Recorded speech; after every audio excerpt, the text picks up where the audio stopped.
Good evening. Welcome home. My name is Daniel Brower. I use he, she, or they pronouns, and I am the transitional minister here at First Christian Church of Decatur. Welcome to 601 Wednesday, our midweek meditation and my opportunity to check in with y'all because I miss you all so dearly from Sunday to Sunday. One of these days we'll get back into having like physical midweek stuff, and then y'all are really going to be sick of me. This week, I had the privilege of preaching at the Holy Monday noon service at Decatur First United Methodist Church. I'm grateful to Pastor Dalton and the staff for inviting me to speak, and I'm grateful to those of you who made it out to that service. However, I know that there are a lot of folks, including one watching right now, who wanted to come and didn't get the chance, so I figured I would just do the same exact message here on 601. The Methodists liked it. I hope y'all will too. If you've already heard it, see you next week. This is an interesting time to be a person. Not Holy Week, but like just in general. Massive, once-in-a-lifetime events are happening every day. The economy rises and falls, wars and rumors of wars, illness and disaster and fear. I think about this poem every day by Vinay Krishnan called There's Laundry to Do and a Genocide to Stop. I think I've mentioned that before, but if you get a chance, go look it up. It's a lot. Because somehow, despite everything going on, we still have to go to work and go to the store and do the laundry and stuff. And more than that, it's also an interesting time to be the church. Again, not just Holy Week, but like in general. Many, if not most of our congregations are greatly changed from the halcyon days of the 80s and 90s. We were once a congregation of hundreds, here at First Decatur at least anyway, with plenty of money for outreach and upkeep and some fun stuff. Like, we took some wild trips and it was awesome. And we don't do that anymore. And even though we're smaller, we still carry on the work of worship and witness to the world. With limited resources and energy, both for ourselves and for our congregations, it can feel daunting to choose what to spend our limited resources on. I mean, there are people in need in our community and across the world. There's injustice in our streets and in the streets of other nations. So, with so much to be done, what can we possibly do? It can feel overwhelming and impossible to just pick one thing. And all of this puts me in mind of another person who also faced an extremely daunting life situation. One of the stories of Holy Week is the story of Mary, the sister of Lazarus. Depending on the gospel you read, it may or may not be Mary, but we're going to go with Mary this time. Because Mary is also dealing with a lot. Rome is coming in hot. More empire overreach every day. Lazarus is not dead anymore, but he is still recovering from being sick, dying, and then undying. You don't get over that in a day. And then there's Jesus, who keeps insisting that something very bad is going to happen to him very soon. And Mary is powerless to do anything of note. She can't do anything huge or earth-shattering to change what is happening around her. So what she chooses to do is break open some of her expensive perfume and use it to anoint the feet of Jesus. And Judas, who was the manager of the money, looked at her and said, "Hey, shouldn't you have sold that expensive stuff and given the money to the poor? Wrong with you." And when we read this story, usually because we know the story, we know that the good guy is the devout Mary, and the bad guy is Judas, because it's Judas. And yet, heartbreaking, the worst person you know just made a really good point.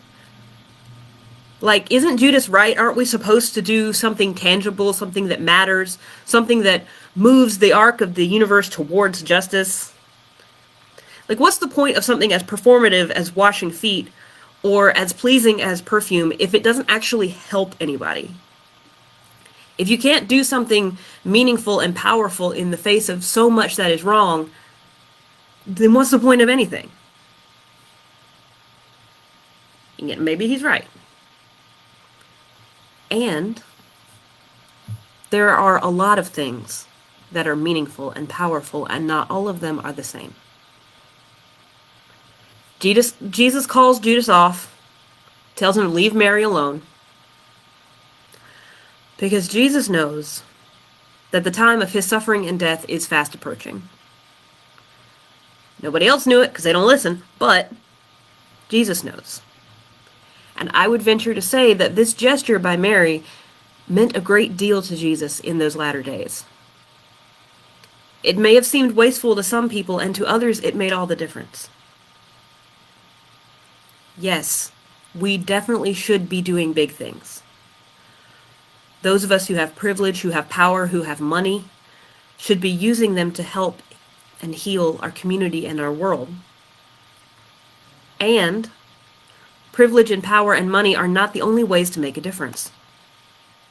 There is more than one way to make the world a better place. Now, it can feel kind of silly to create art or music in a time like this. It can feel futile to continue to worship and serve together when our numbers are so few. It can feel like there's no point in doing something beautiful or small in the face of such huge and overwhelming problems. And yet, these things still matter.